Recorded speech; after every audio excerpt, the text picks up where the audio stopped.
Guys, wouldn't your wife or girlfriend love it if you treated her to the very best this Christmas? Now you can, with the world's softest pajamas by Pajamagram. Created by a team of pajama experts, the world's softest PJs are lighter than a cloud, softer than a bunny, like cashmere, only better. She'll love how heavenly they feel. Includes free gift packaging and Christmas delivery is guaranteed. So visit pajamagram.com or call 1-800-GIVE-PJs.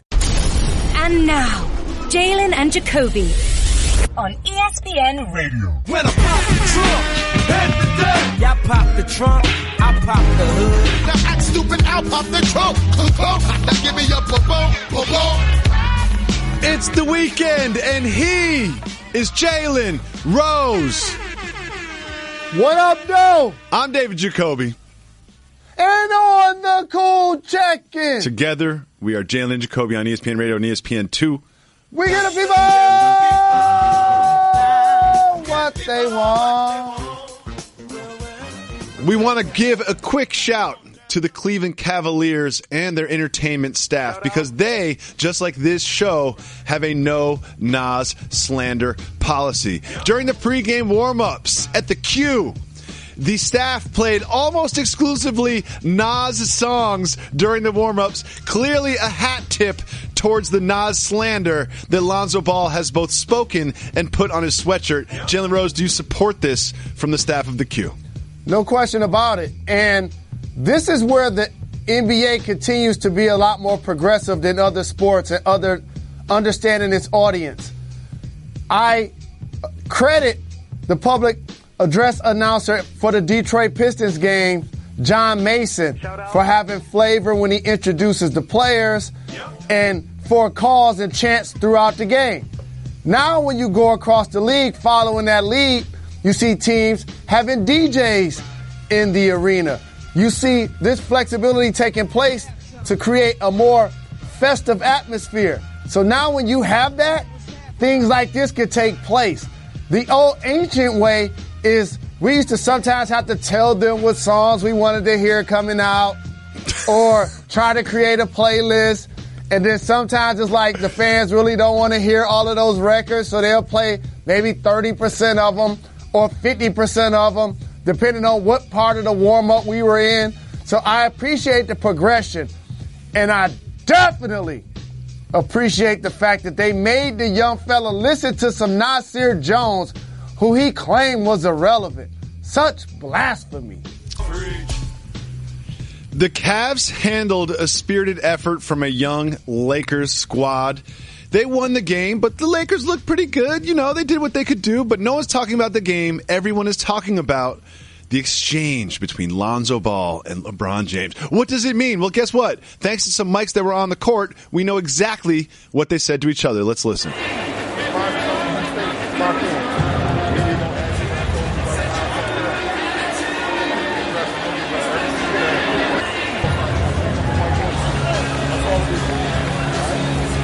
So, Jalen, he didn't really say much. He was just like, hey, you know, do your thing, stay in your zone. He said the media's going to ask you about this, tell them nothing.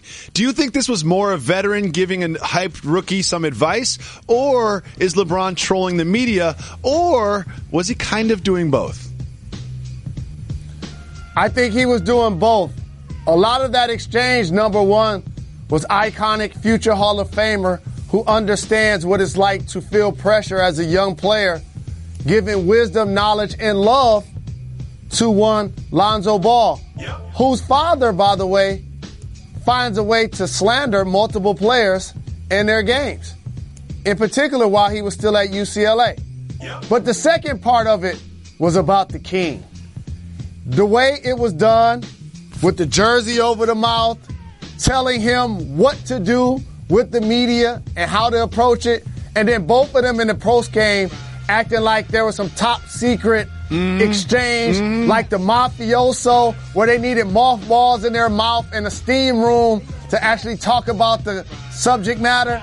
So again, it was about LeBron making sure he continues to plant seeds wherever he tends to go, especially knowing that he's going to be a free agent at the end of this year. Well, Jalen, I've noticed that as well. Whether or not he intends to go to these places, but he intends to make us talk about it. Here are some examples.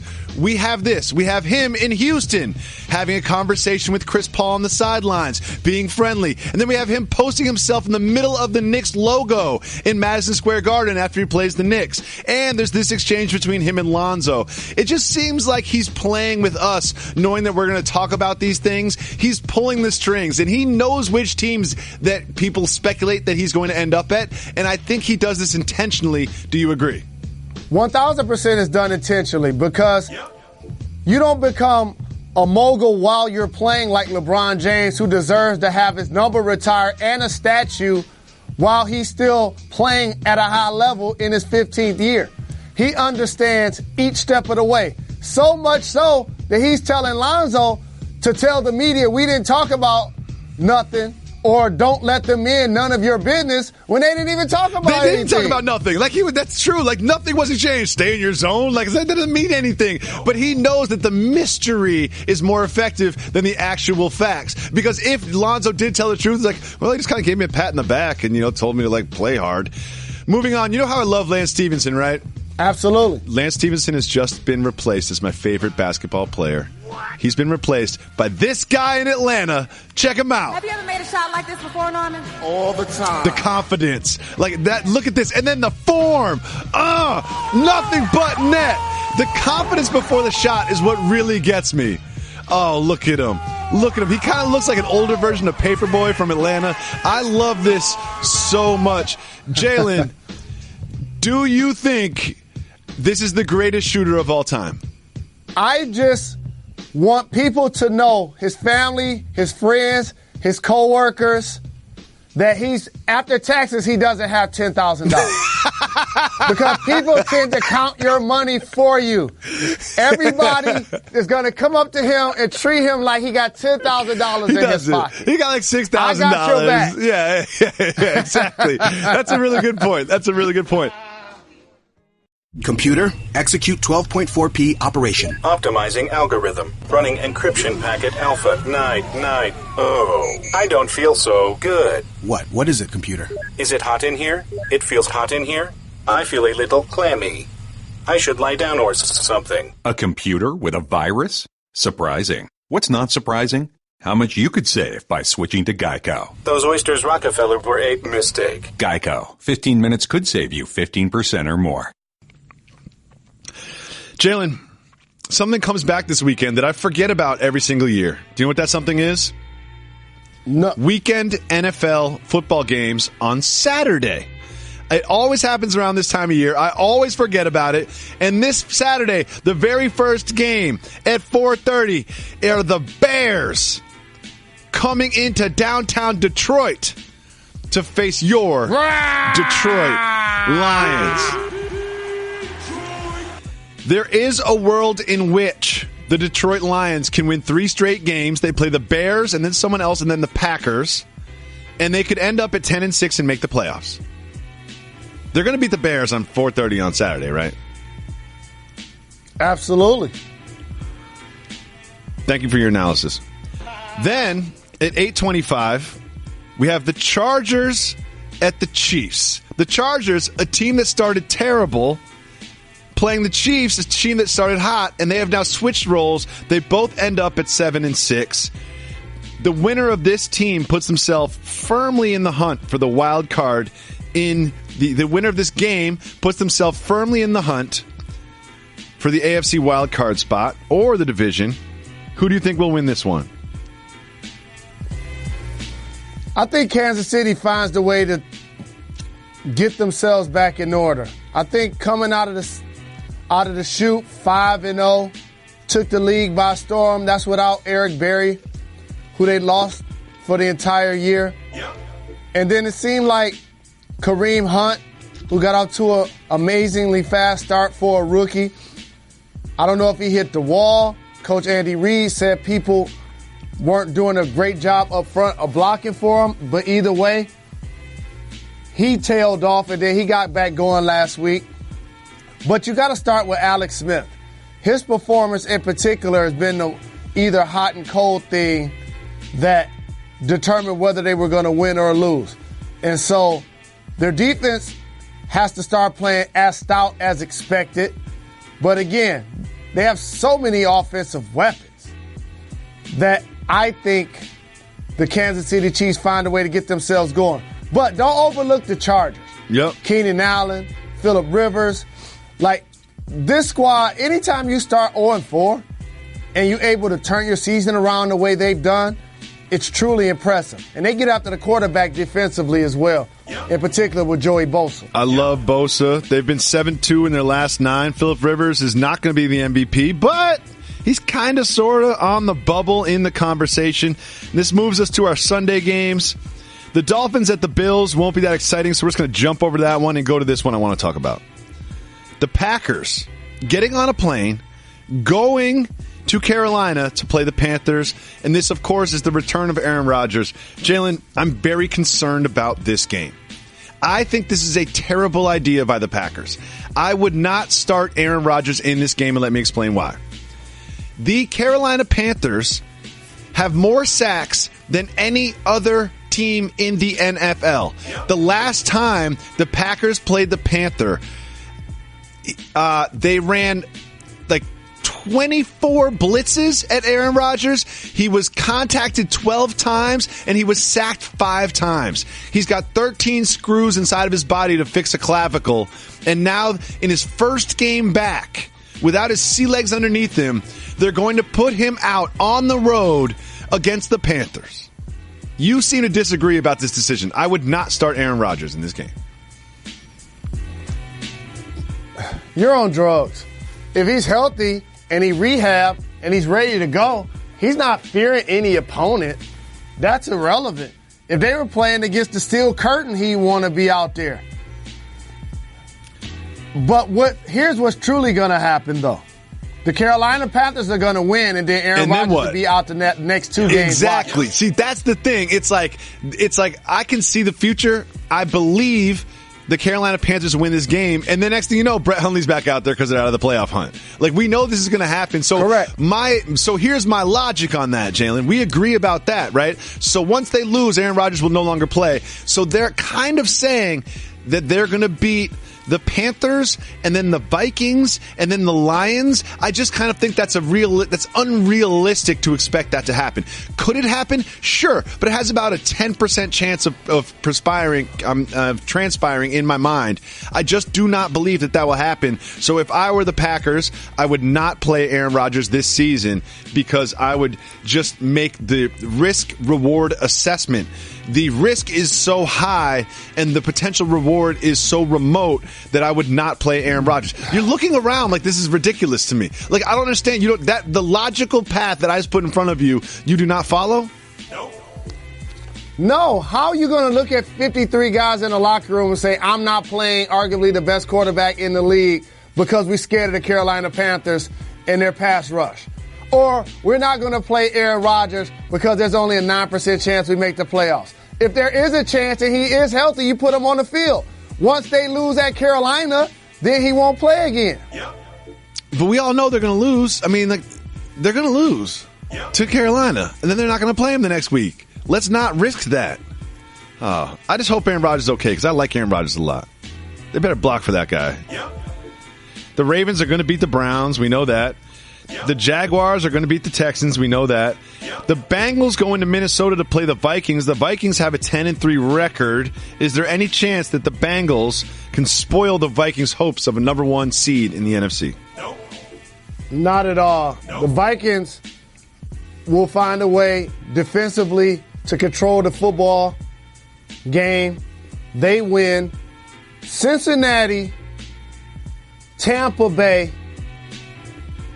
are 2 of the more disappointing teams all year that coming into the season that people felt like had an opportunity to make some noise.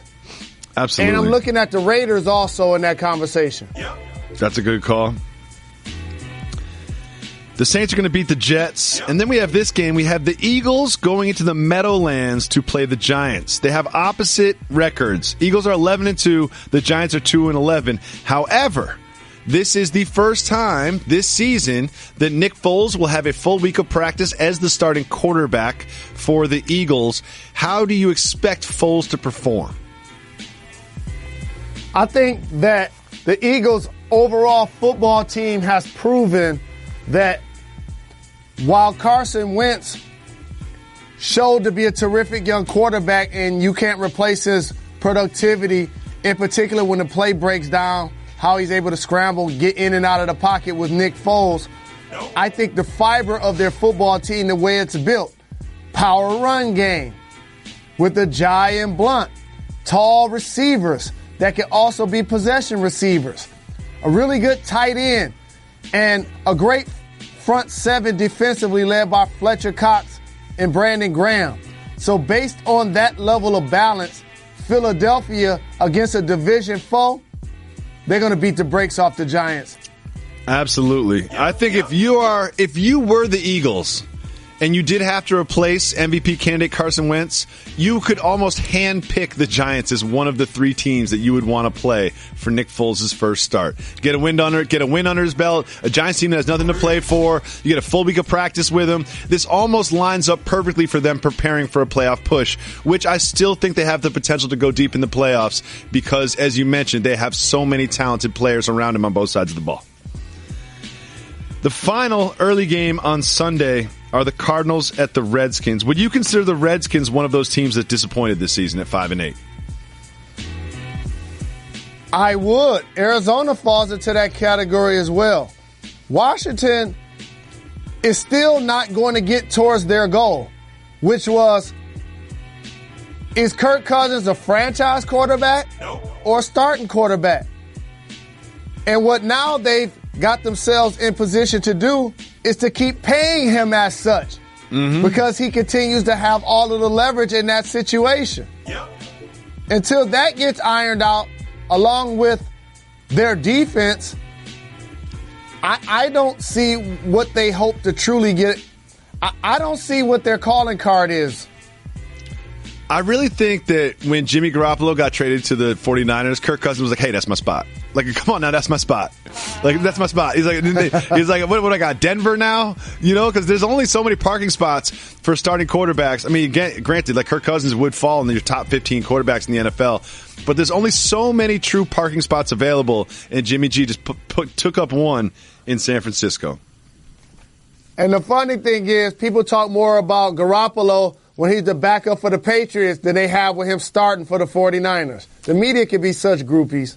Well, the Patriots are a good team, and the 49ers are a terrible team. Jalen, we're about to get to the good game, the game of the week. The late game is the game that anybody is talking about. Everybody is talking about. The Patriots going into the kitchen. Whatever that is. Heinz Field to play Mike Tomlin-led Steelers. I could seriously see this game being a blowout in either direction. But my first question about this game is this. Could you see the horrible performance on Monday Night Football against the Dolphins as a sign that that they perhaps could be falling apart as they get to the end of the season? Or could that be the wake-up call that Bill Belichick and the Patriots needed to get themselves together towards the end of the year? You never like to lose a game, but being a fly on the wall in New England's building the day after, the second after that game ended on Monday night, it was the best thing that happened to the coaching staff. Oh, because you have no problems now motivating your team to get ready for the Pittsburgh Steelers. They put such a bad performance on film. And also, now you look at Gronk. And you're like, see what your behavior cost the squad? You weren't out there with your WWE move. So now everybody's going to be on their best behavior. Antennas are going to be up, focused in the meetings, trying to make sure they make amends for not only that performance, but send a message to the Pittsburgh Steelers. Yep. You know I'm a die-easy Patriot fan. I just can't see him winning this game. And I understand that they have beaten the Steelers 8 of the last 10 games. I understand that there's a feeling that Bill Belichick has Mike Tomlin's number in a strategy head-to-head. But I just don't see them winning this game. They picked up Kenny Britt, who was dropped there because Chris Hogan looked like a lacrosse player on Monday night. He had one catch. And they have Cooks out there who was completely shielded the entire time. It wasn't like they didn't try to get him the ball. They tried to get him the ball. They could not get him the ball. He ended up with one catch. So they pick up Kenny Britt. And then you look at their running backs, Lewis and White and Burkhead. But it's kind of like a closer or a quarterback. If you have 2 or 3, that means you don't have one. Like Tom Brady is the greatest quarterback of all time. I think that's kind of a understood thing by now. But you still need to put players around him. And I just don't see the players around him as constituted. I think Damian Amendola helps a lot. But without Edelman, Amendola, and Gronk, it just doesn't feel the same as it did last year. I think the Steelers win this game, even though they have a terrible track record against the Patriots. Do you agree? And let me get on wax and agree with that. I'm taking Pittsburgh as well. And the late games keep giving, too. The Rams, coming off a loss to the Eagles, fly up to Seattle to face MVP candidate Russell Wilson and the Seattle Seahawks. The Rams are 9-4. The Seahawks are 8-5. Playoff implications on both sides. The Seahawks are favored by 2.5 points. If you gambled on sports, which I know you don't, I don't either, and you had to put $2,000 on this game, where would you put it knowing that the Seahawks are favored -2.5? I'm taking the Rams. Ooh. With the points and to win the game. Ooh, talk to me. This is a chance for their football team to validate this is a new regime from last year to this year. Mm-hmm. By going out and playing a quality team like the Seattle Seahawks, who, when the discussion of top players comes up in the game, Russell Wilson gets mentioned. Top teams in the conference, they get mentioned. This is an opportunity for the Rams to establish themselves. I think Jared Goff, Todd Gurley, their defense has always been stout. Aaron Donald, a lot of people don't realize, is probably the best defensive player in the whole NFL. I think the Rams. That's right, I said it. Win versus a Seahawks team without Cam Chancellor, Richard Sherman, that has a running back carousel just like you mentioned in Seattle. I think the Seahawks will win because they don't lose too many games in Seattle, and they already have lost a couple. There's not much interesting about this. We'll move on from it quickly. But the Titans are 8-5, and they go into San Francisco to play. They go into the Bay to play the 49ers, who are 3-10. Yet the 49ers are favorites in this game. That's disrespectful. That is. The Sunday night game between the Cowboys and the Raiders looked like one of those games that was going to be great at the beginning of the season. Cowboys, Raiders, end of the season. There's going to be playoff implications. While both these teams have a long shot at making the playoffs, doesn't feel like this game really does have playoff implications, does it? Two storied franchises. Eyeballs will still be on both of those teams. They have loyal, long-time fan bases because they've had a history of success in different decades. It's going to still be a highly anticipated game. Cowboys still playing without Ezekiel Elliott. And Derek Carr for the Raiders has been an enigma this year. Jalen, you famously have not seen a single frame of all of the Star Wars franchise films. This weekend, the new Star Wars movie comes out. Luke Skywalker's in it. Kylo Ren. Rey. Rey might go to the dark side. Kylo Ren might go to the light side. Will you see the Star Wars film? I'm going to see the Denzel film this weekend. What if I told you that the success of this film directly affects the success of the Disney Corporation, which directly affects the success of ESPN, which directly affects the success of Jalen and Jacoby? Will you go see this film this weekend? All I know is this. There was talk about cord cutting for the company that I work for and love really dearly. And I was enthusiastic to know the company paid $52 billion for the Fox properties this week. So I'll take that as a no. I think they'll be okay with me not going to see the movie. I'll buy an extra ticket just for you, Jalen. You can always hit us up on our 1-800-FLOWERS Twitter feed. That is at Jalen Jacoby. We're going to open that up right now. We got a lot of tweets today, some from our associate producers, some from some new contributors. First one is from one of our associate producers. This is from Goran. Shout to Goran. Shout out. Soft move or boss move, putting ketchup on rice. Huh. Well, it's personal preference, so I don't want to say soft move or boss move either way. But Whatever to you answer like. the question, but to answer the question, for me to do it would be a soft move because they don't seem to go together. I will say this, though, is someone once said to me, they're like, oh, you don't dip your potato chips in ketchup? I was like, no. They're like, they're basically French fries. And I was just like, whoa. And now when I have potato chips, if I had that opportunity, if I'm like a barbecue environment, I will definitely come with a side of ketchup for my potato chips. Plain potato chips, I recommend the best, but potato chips and ketchup are now, if possible. If I just have a bag of chips, I'm not running around looking for ketchup. But if you are around an environment that has both ketchup and potato chips, please marry those two.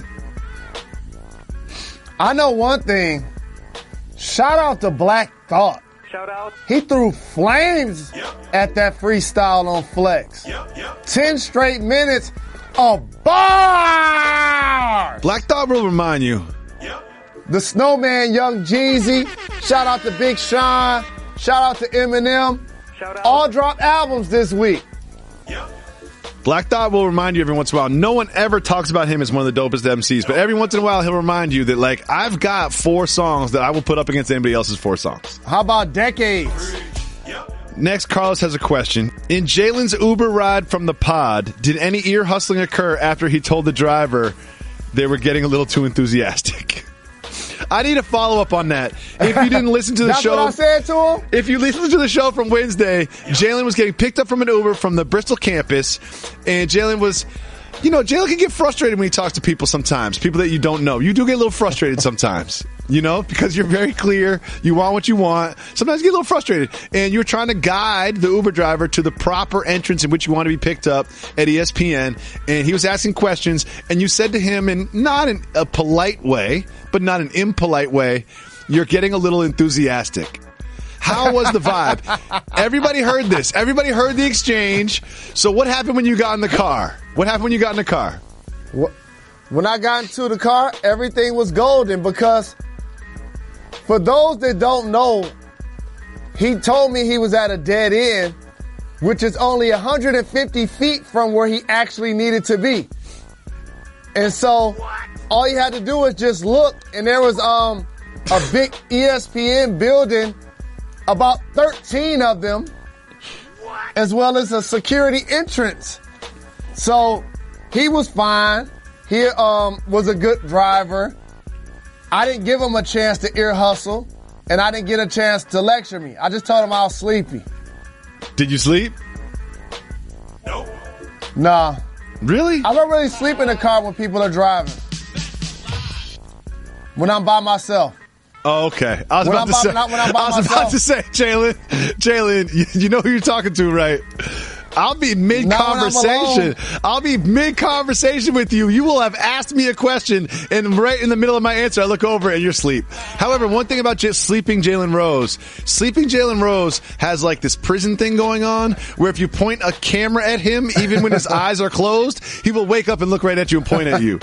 I don't know how you do that, but it's hard. I mean, I've seen pictures of sleeping Jalen Rose because you sleep so much, but multiple times I've tried to catch sleeping Jalen Rose on film. You're like Bigfoot. Like, I know you're out there. I just can't catch you on film. Michelle Beadle got me on the subway she did. From Boston to New York. That's a train, not the subway, but that's fine. One last question from our Twitter feed is, I'm not going to make you explain a movie plot. Next question we have is from Joe. Jalen, when did you decide to let your hair grow back after playing at Michigan? I shaved mine back in 91 and never tried to let it grow back. That's from Joe. When did you decide to get hair again after you were a bald head? Really, I was just rocking the baldy as a sign of camaraderie and as a member of the University of Michigan team. In high school, I rocked my hair, multiple parts and things like that. I just rocked the baldy in college and then kept it when I got early in the league. And then when I realized travel was so hectic and it was hard to consistently get chopped up, I started to wear a headband. When I got a little more settled and I understood when I could get a cut, then I started to rock my hair. Just a behind-the-scenes moment. I knew Jalen was on Real ESPN today when he showed up to Jalen Jacoby with a fresh haircut.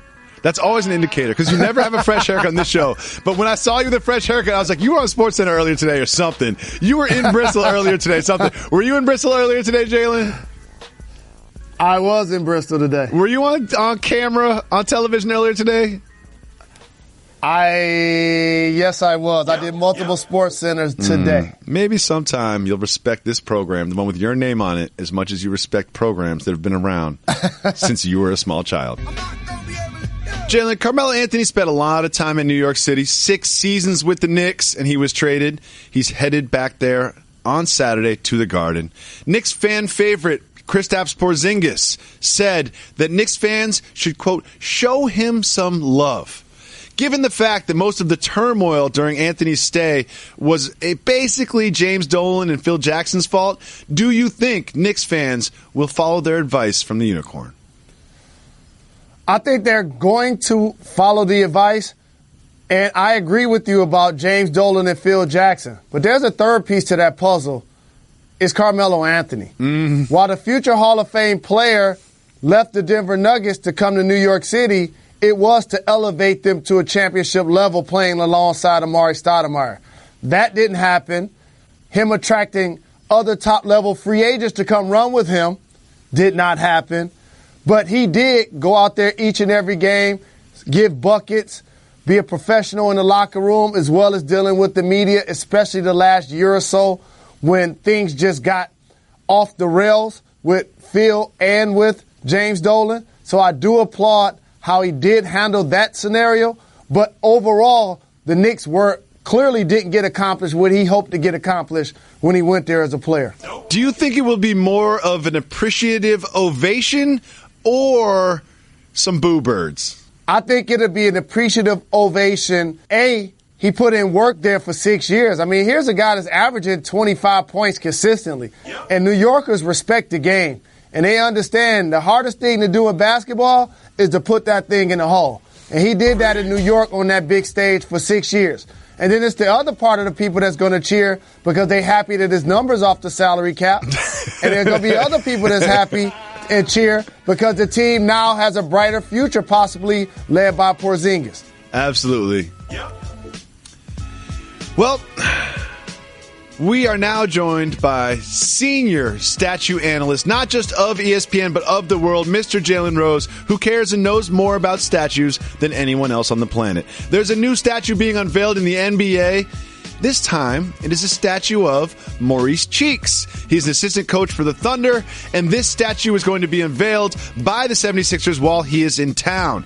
However, this statue is not going to be at the arena. It's going to be at the training complex. Jalen, is a statue just a statue, or does where the statue is located matter? As long as it is outdoors, that makes it 1,000% legit. It doesn't matter what facility is in front of it, as long as the team issued the exact place where it's going to be placed. This is legit. Here's a player that's 5-time All-Defensive, 4-time All-Star, with a championship in '83 with the squad, playing alongside Dr. J and Moses Malone, Bobby Jones, and one of my favorite nicknames of all time was by Andrew Toney, the Boston Stranger. So yes, I appreciate this by the Philadelphia 76ers. Jalen, let's imagine the Pacers call you up and say, Jalen, we're going to give you a statue, right? And they were like, we're not going to put it right downtown. We're not going to put it at the training complex. We're going to put it outside the owner's house. What? Would you feel like that was a recognition that you deserve? I wasn't a good player, so if they're going to give me a statue anywhere, anytime, I'll take it. Yeah, you're just like, just get the hairline right. As long as you get the hairline right, you can do whatever you want. That's all that matters. Next, quietly, the Golden State Warriors have extended their winning streak to 8 games.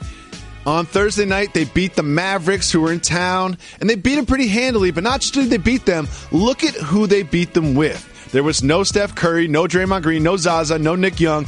Omri Caspi played 28 minutes. Patrick McCaw, 28 minutes. Jordan Bell, 24 minutes. Quinn Cook, who I completely forgot existed, got 7 minutes. Kevin Looney got 6 minutes. Jalen, should the Warriors be encouraged by the fact that they still have success no matter who is in the game? Absolutely. And what you just described is a great organizational theory. They're building out their depth. When you have 4 all-stars that are locked at their positions, you now have to figure out who's going to be players that can consistently play quality minutes, because you're clearly not going to be able to go out and sign any more big-time free agents. So these are all players in one way, shape, or form, other than Andre Iguodala, other than Livingston, David West, and JaVale McGee, who did that last year. Nick Young falls into that category you just described also. Each player now has to earn the right by the coaching staff and of the players to see if they can trust them in the game, because they're going to be in a lot of big games as the season progresses. Exactly. I think that they obviously sacrificed a lot of their depth when they brought on Kevin Durant, and they showed in the playoffs that didn't really matter, going 16-1 throughout the playoffs.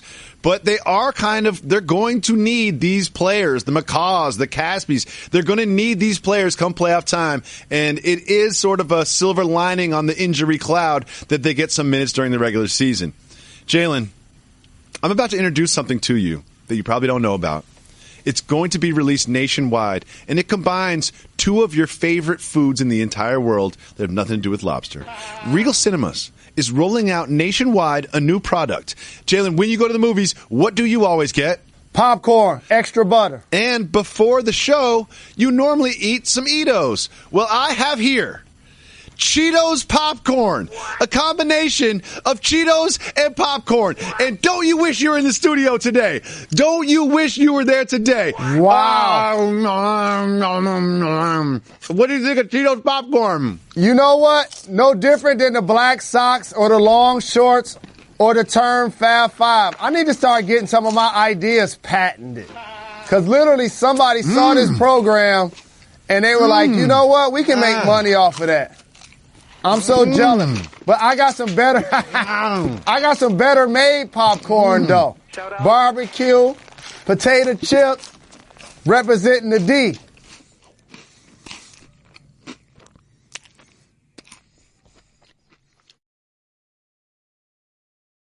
If you call 985-80-JALEN, you can leave us voicemail messages for the show. Messages will appear on the Shell Pennzoil Performance line. Let's listen to the first voicemail.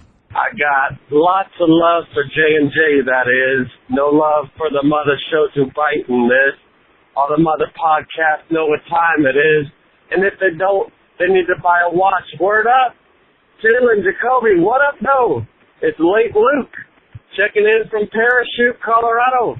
Hey, Jacoby, I was supposed to call in on the 10th so that you knew I was okay being out here, being a good Samaritan, picking up hitchhikers and all, the 15th, and I'm doing just fine. Sorry I'm late. Sorry for the wait, but I didn't exactly see the Jalen and Jacoby search party over here in Parachute either, man, and it's a small town, so I figured if Reggie and Harlan were cruising around in a Jalen and Jacoby shirt in the band from Jadakiss, I would have probably seen them. Anyways, hope you guys are doing well, getting into the Christmas swing here, and Jalen, I got a question for you, man. I know you guys love to give shout-outs, and I wanted to ask you, could you maybe tell us some of the best gifts you've ever received from your teammates back in your playing days, and maybe some of the coolest gifts you ever got for your teammates? Sometimes we hear about the quarterback getting the offensive line some gifts and things like that, and I just wonder if there's some guys you shout out who really hooked you up nice around Christmas, and maybe you could give yourself a little pat on the back for doing some cool things for a teammate back around Christmas. Anyway, fellas, y'all keep giving the people what they want. I'm going to keep stepping to this dope pod. I'll catch y'all later. All right. I did see Luke from Parachute opens up a lot of things I want to discuss. Shout out. First of all, Luke from Parachute called in. He's a habitual hitchhike picker-upper, which concerns Jalen and I when he told us about this habit that he has. So we told him to check in every couple of weeks so we know he's okay. Thank you, Luke, for not just picking up hitchhikers and being a good civilian, but also surviving the last 2 weeks and checking in to let us know that you're okay. Second of all, I do want to hear about NBA Christmas present policy, but I think it's also bigger than the NBA. In the NBA, those teammates, trainers, coaches, those are your colleagues. And as a professional in a corporate environment, I don't know how to handle Christmas with my colleagues. For example, our producer Harlan got me something for Christmas last year. I didn't get him anything. It made me feel bad. Am I supposed to get something for everybody on the show? What about the people that work on Sports Nation? Where's the line drawn? What about the people that work on NBA Countdown? Do you get something for everybody then? Like, where do you draw the line? I need to write an email to everybody I know and say, listen, I'm not getting you a present. Don't get me a present. Well, I personally draw the line. Well, let me answer this question first. I think the best thing a teammate ever got me was nothing. Because what ends up happening is you're around each other so very much during the season that you get a chance to champagne and campaign and have dinners and break bread and go out and about with each other all of the time. So it's not like you have to do something special for the holiday. There's no gift exchange. There's no gift exchange in NBA locker rooms. I like that policy. No, there was no. There was no gift exchanging. No, everybody got their own bread. Everybody got their own list of people that want their bread. All we talking about is how all of the people that's coming out of the woodworks trying to get money for us. That's what we be talking about. And another thing is I bet NBA players are really bad gift wrappers. My gift wrapping skills are just they're not up to par. Those people that give you a gift and it's wrapped off perfectly? I'm just a terrible gift wrapper. I want to know what people think about colleague Christmas present policies. Like, I honestly, I always end up with at least one or two people that get me a present that I don't have a present for, which makes me feel bad about it. Like, remember when you gave me that really nice jacket that year, the JRLA jacket? With the white leather sleeves and the wool. That's a high-quality jacket. Every time I wear that jacket, people just go to me and say, nice jacket, every single time. I didn't get you anything that year. And when you gave me the jacket, the first thing going through my mind was, I feel bad because I don't have anything in return. I love that jacket. I think with workers, and I appreciate your support of the school. That's why I gave you a jacket. It just so happened that it was Christmas. It was my way to say thank you, a small token of our appreciation.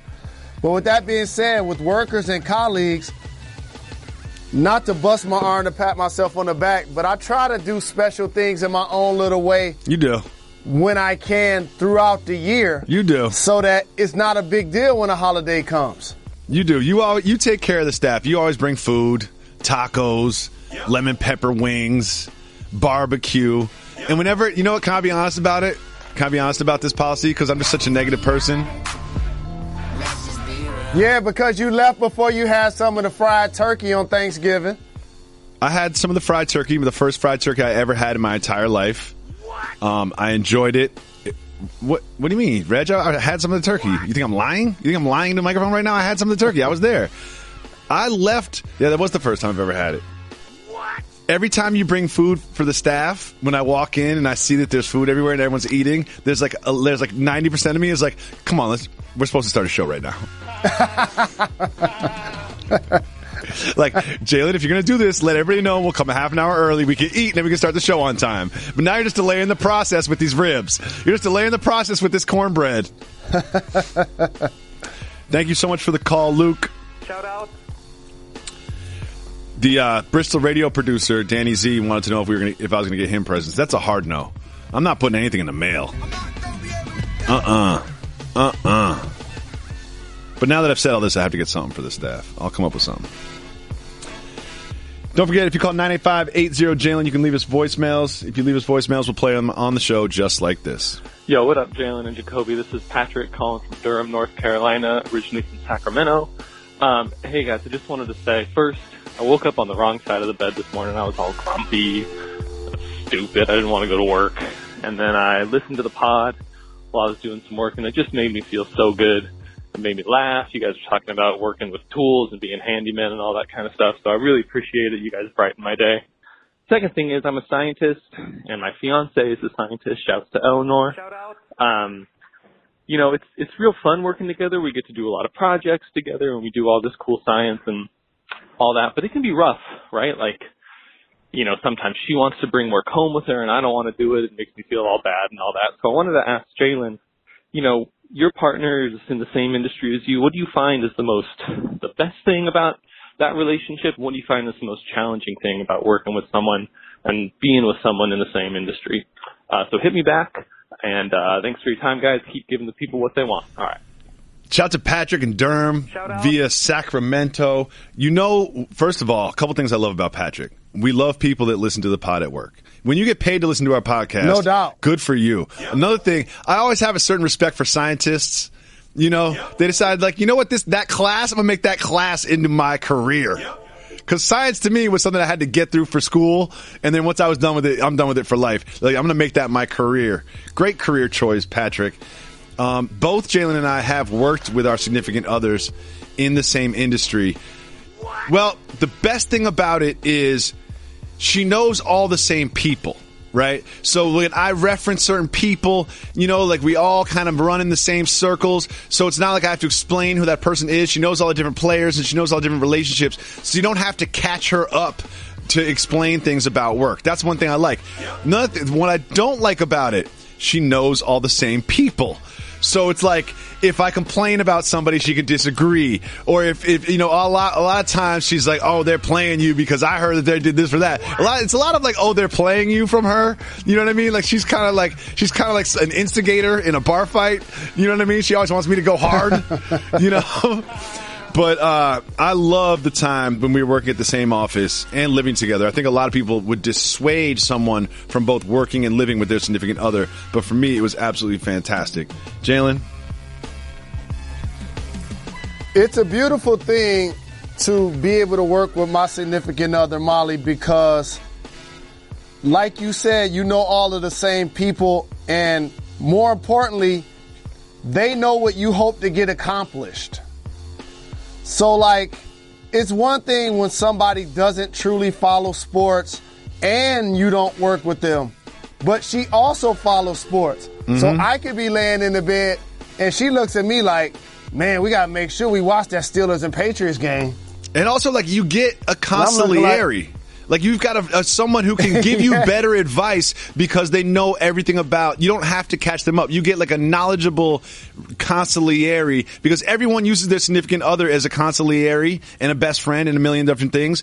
But when they work with you, they could just be better at the consigliere role. I'm sorry. And one other thing I have to stress too, when you work with your significant other or you just spend quality time with your significant other, don't worry about what other people think or say.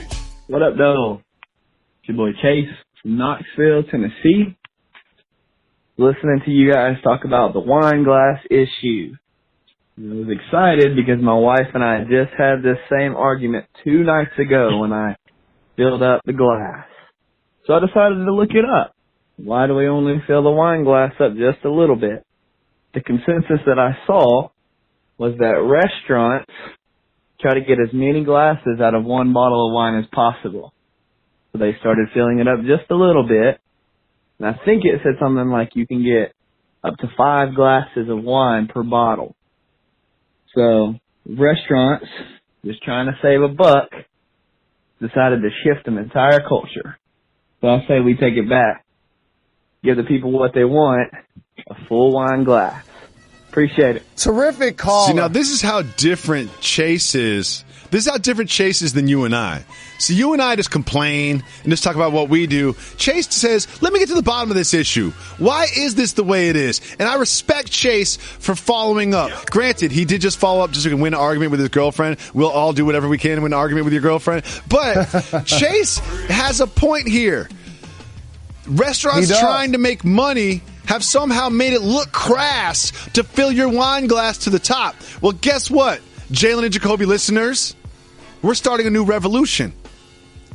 It's called full wine glass. However, we have new information. According to the internet, glasses of wine are filled halfway or even less. Why, Reg? To give you the full experience and enjoyment of the wine. Here's the thing. The internet says that, but I think what Chase had to say probably is more accurate, because I don't need to see the wine. Do you know when I see the wine glass half full? Do you know when I see that? After I drank the first half. So I'll get the full experience. No doubt. Exactly. Like, oh, maybe the aroma, you can get your nose in the glass. No. I'll experience that, but I'll experience it after I drank the first half. I get the same experience as other wine drinkers get. I just have a couple more ounces of wine in my belly first. Absolutely, and it's no different than when you're out and about at a restaurant or whatnot, and they give you a mixed beverage or a cocktail, and it's half of the glass. I'm like, did somebody drink the other half? Oh man. First of all, hashtag full glass. I'm with the full glass wine revolution. And this is another problem, because Jalen Rose taught me this, that he frequents the same establishments. I do that too. There's 3 or 4 places. I know I'm always in bed by 10. I'm home by 6. Like, I don't go out. I just pick a couple places here and there on my way home where I'll stop off, right? Watch a game.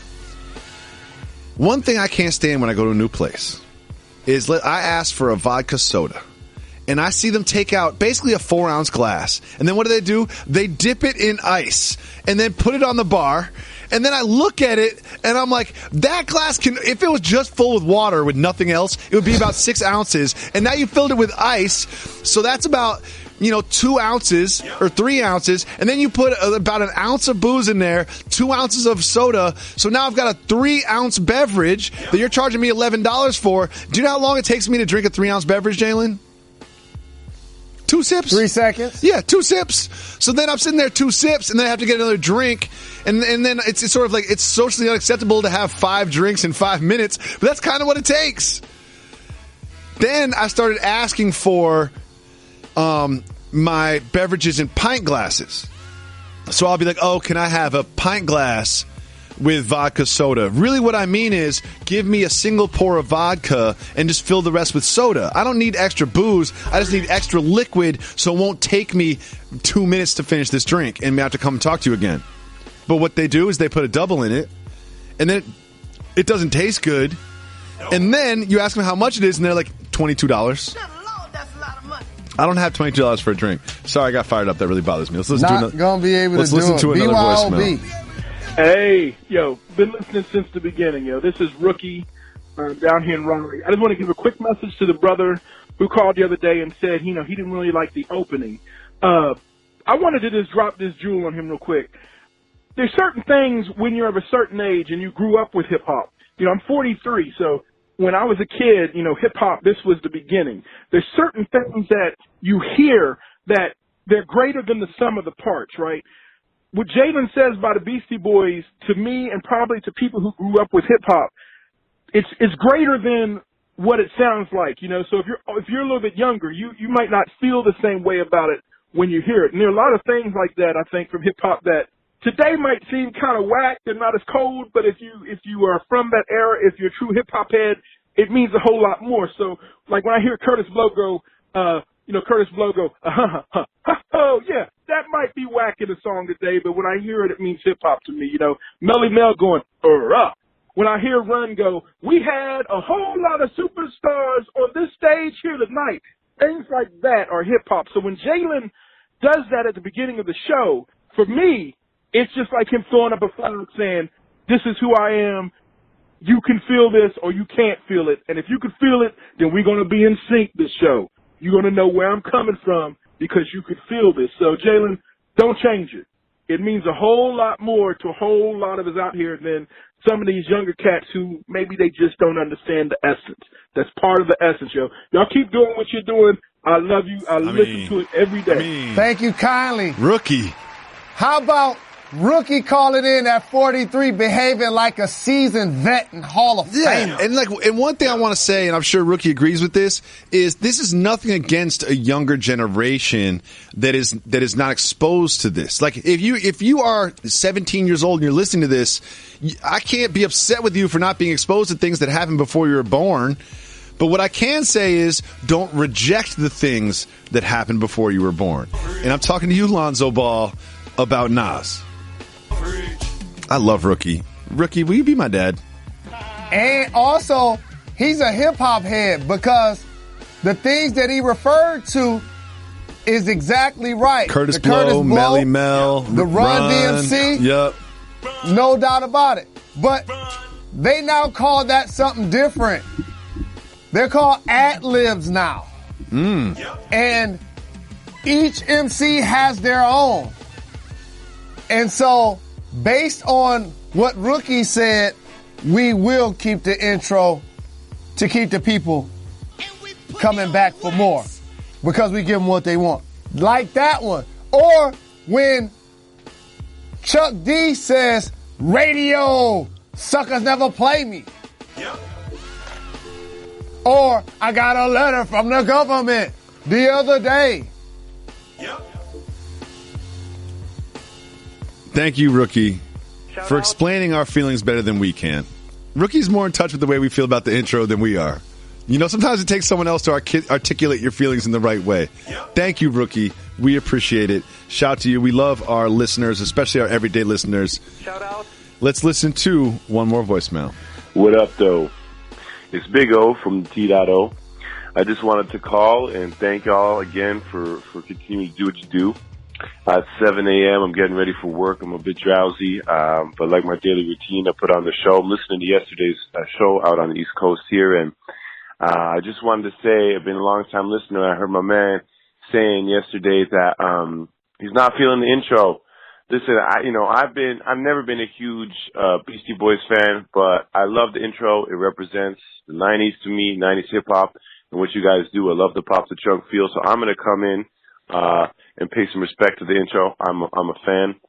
My question today was, are the Clippers for real? I need to know, are my Clippers this season with the disaster and everything, should my Clippers tank?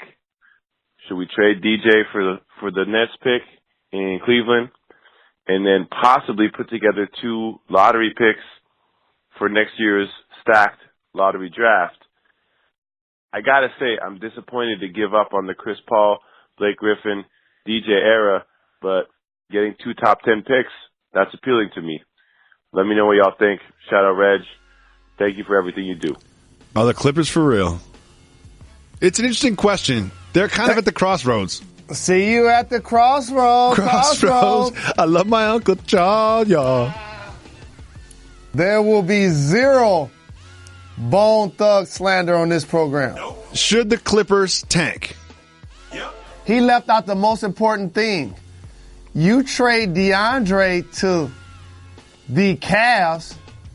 Now all of a sudden you get Tristan back and you put together the Kardashians and the Jenners in the Staples Center for a basketball game nightly. Oh man, how about that? To directly answer his question, I would say that now is not the time to make that decision. You try to act like you're going to make the playoffs, and then right around early March, late February, that's when you start tanking. Thank you so much for listening to the pod. Thank you. We'll be back because we're never done. No days off. We'll be back on Monday. Thank you. Thank you so much for listening to the pod. Tell a friend to subscribe. Thank you. DVR the TV show, too. You're far too kind.